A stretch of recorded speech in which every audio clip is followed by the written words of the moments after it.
Yeah, in previous video we have started this metamorphic geology, and we have covered the process and the factors that has been included in the process of the metamorphism of the rock. So further,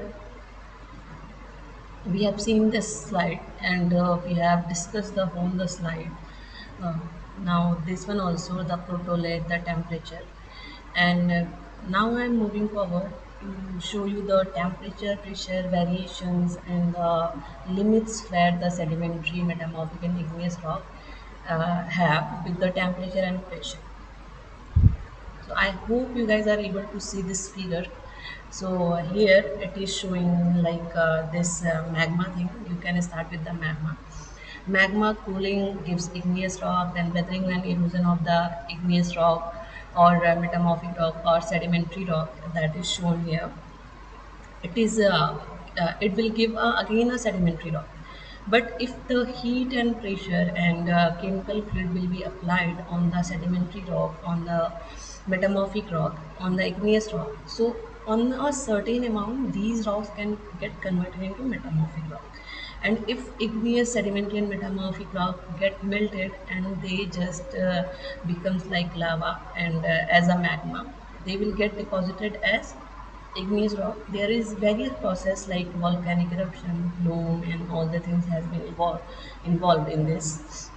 So further, we will see the temperature and pressure barrier in the sedimentary rock, metamorphic rock, and igneous rock. So we can see the processes that is involved in sedimentary rock. That first one is like diagenesis, compaction, cementation. So these are some processes that are involved in sedimentary rock formation, but these are not all the processes. The temperature border is 200 degrees Celsius roughly.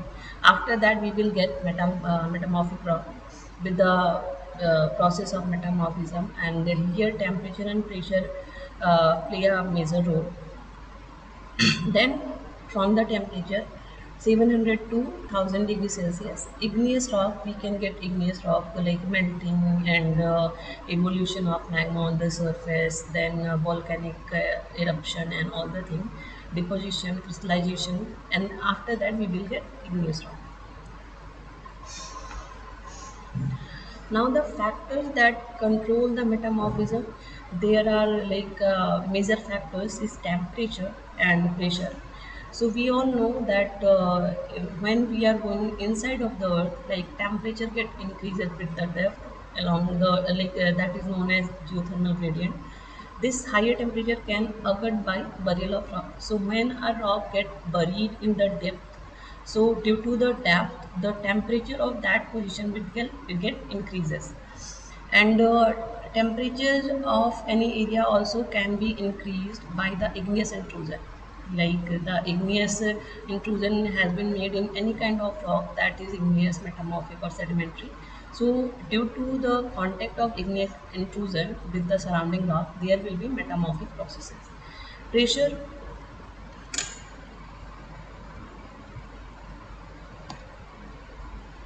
So now pressure. Pressure is increased with depth of burial because the overburden rocks create a pressure on the burial rocks, and so the overburden pressure is one of the pressure that will applied during the metamorphism of rocks. Then pressure is defined as the force acting equally from all direction. It is a type of stress called hydrostatic stress. If the pressure from all the direction that is applied on a rock is equal, that will be known as hydrostatic stress or uniform stress. So if the stress is not equal from all direction, then the stress will be called as differential stress. So there are different kind of stress that will work on a rock to perform the metamorphism. We will see further. So now overburden pressure or geostatic pressure is like if there is any rock, like this is one base rock.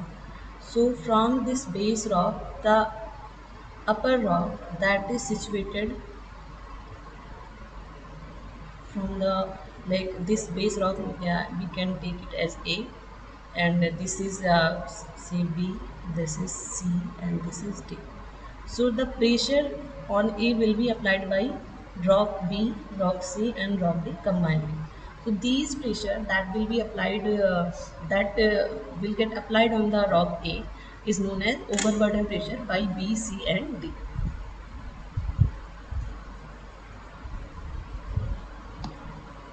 Here is one formula of overburden pressure, overburden stress, that can be calculated by the in situ of soil layers, like the how many soil layers are there and the height of soil layers. So with this information we can get the overburden stress, how much stress the overburden rocks is creating on the particular layer.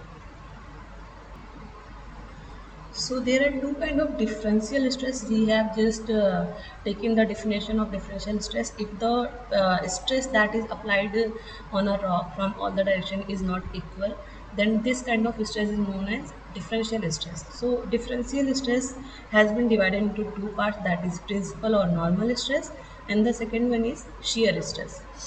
So, causes object to be compressed in the direction of maximum principal stress and extended in the direction of minimal stress.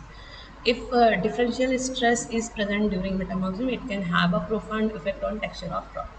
So, where like we will get the figures of this principal stress, how the that can be applied on a rock in further slides. So we will see that.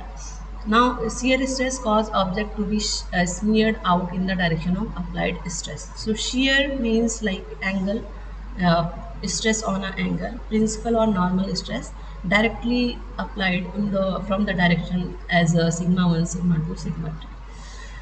The differential stress acting on a rock is defined as maximum, minimum, and intermediate principal stress. The maximum is always sigma 1, minimum is always sigma 3, and intermediate principal stress always sigma 2.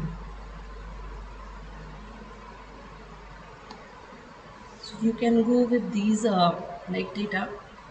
These are just how on different rocks, how on different minerals the stress is different, and what will be the direction of their extension or contraction.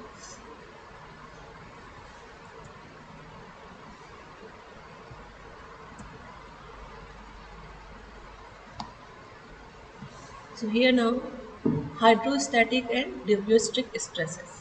So hydrostatic, we also have learned previously that if the pressure or stress is equal from all the direction, then this kind of stress or pressure is known as hydrostatic pressure. Hydrostatic means pressure by hydro means water, so pressure by water. So this is kind of equal. Now here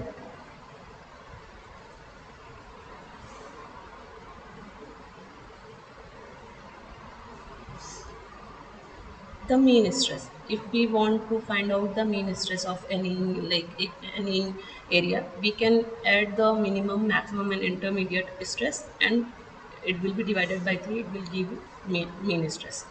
And if you want to find the deviatric stress, the deviatric stress will be found by the uh, we will first we have to find out the mean stress, then we have to subtract sigma 1 by mean stress, sigma 2 by mean stress, sigma 3 by mean stress. Here mean stress has been shown by P. So we will get the deviatric stress for sigma 1, sigma 2, and sigma 3, like that.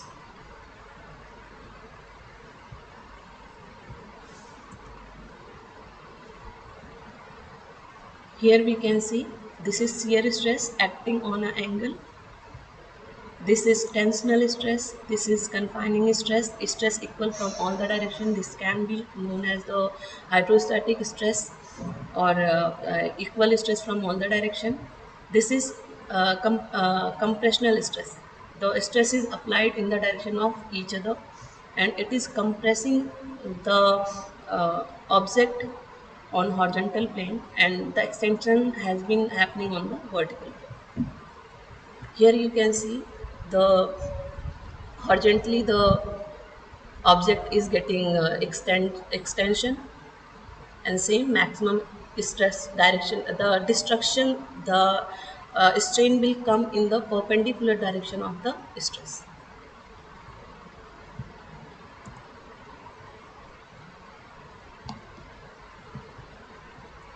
Now here we can see this is the horizontal layers, horizontal sedimentary bed. Then direction of maximum stress applied here, and the deformation is vertical to this maximum stress direction. So after deformation, folded metamorphic rocks has been generated. Hydrostatic, again uniform, differential stress, different stress from the different direction.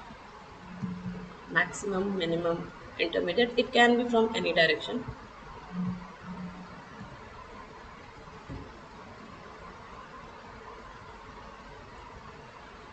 So here it is like a rock here, rock unit is here, and confining pressure, as we are going from top to bottom, the confining pressure is getting increased. Differential stress, directed pressure different from all the direction. From this we will get fold and fault.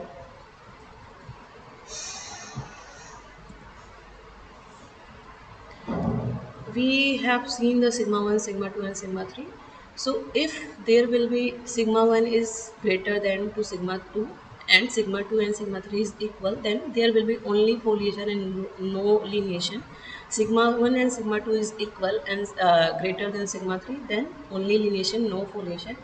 If sigma 1 is greater than sigma 2 and sigma 2 is greater than sigma 3, then both and foliation and lineation will be occur in the rock. So you have to see the whole thing, like pressure, how pressure works, and how foliation, lineation, and or both can be generated. We will talk about the foliation and lineation in coming slides. Then third factor is after temperature and pressure, fluid phase. What kind of fluid is existing between the grains, like water or dissolved ions, CO2, or any other fluid that is acting in between the rock pores or rocks? That is that fluid also is a very great factor in the metamorphism of the rock. So we can see chemical alteration, recrystallization, that also can be a result of fluid reactions. And the fourth important factor of the metamorphism is time. Because maybe these all factors, temperature, pressure, fluid is present, but if there will be no time for the changes, if there will be no a particular time has been given to the rock to go through those changes, there will be no metamorphism. So time is also a very important process, a very important factor for the recrystallization of the rock. It will define the mineral size, shape, and many things. Chemical reaction that occurs between the minerals or rock, that will also take a particular time. So time is a very important factor in the formation of metamorphic rock.